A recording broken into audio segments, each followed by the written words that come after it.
अस्सलामुअलैकुम नाजरीन, मैं हूं homeo herbalist doctor Shahid Imran और आपकी खिदमत में हाज़िर हैं एक नए नुस्खे के साथ। आज का हमारा नुस्खा बे औलाद हज़रात के लिए है। ऐसे हज़रात जो इस वजह से बहुत परेशान हैं, औलाद की नेमत से महरूम हैं, उनके लिए ये नुस्खा कीमिया है। सबसे पहले हम नुस्खे की जानिब चलते हैं, बाद में बाकी मारूज़ात पेश करेंगे। नुस्खे में कुल 6 अशिया हैं।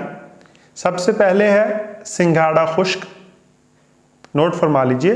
सबसे पहले है सिंघाड़ा खुश्क, दूसरे नंबर पर सालब मिस्री, तीसरे नंबर पर सफ़ेद मूसली, चौथे नंबर पर छोटी इलायची, पाँचवें नंबर पर तुखम उटंगन, छठे नंबर पर मगज़ पंबा दाना।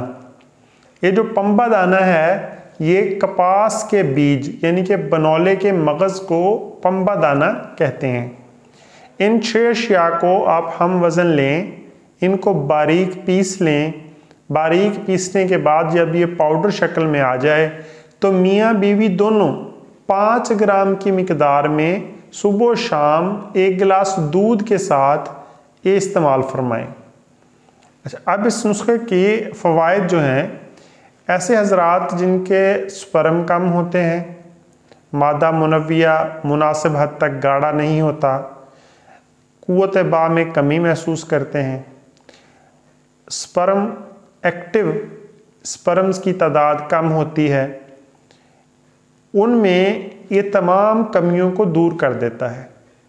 इसके साथ ऐसी ख़वातीन जिनके अंडे टाइम पे रिलीज़ नहीं होते, अंडे सेहतमंद पैदा नहीं होते, माहवारी का निज़ाम बिगड़ जाता है, जिस्म फूलना शुरू हो जाता है, ये सारी वजूहात को ये नुस्खा इंशाल्लाह कंट्रोल करेगा। इसके साथ थोड़ा परहेज़ है, तली हुई बाज़ारी अशिया इससे आप दूर रहेंगे, ज़्यादा ठंडा पानी नहीं पिएंगे, चावल बिल्कुल नहीं खाएंगे, पुलाव की शक्ल में खीर आप खा सकते हैं। इसके साथ ही इजाज़त चाहेंगे। अपने इस चैनल का ख्याल रखिएगा। जल्द मिलेंगे एक नए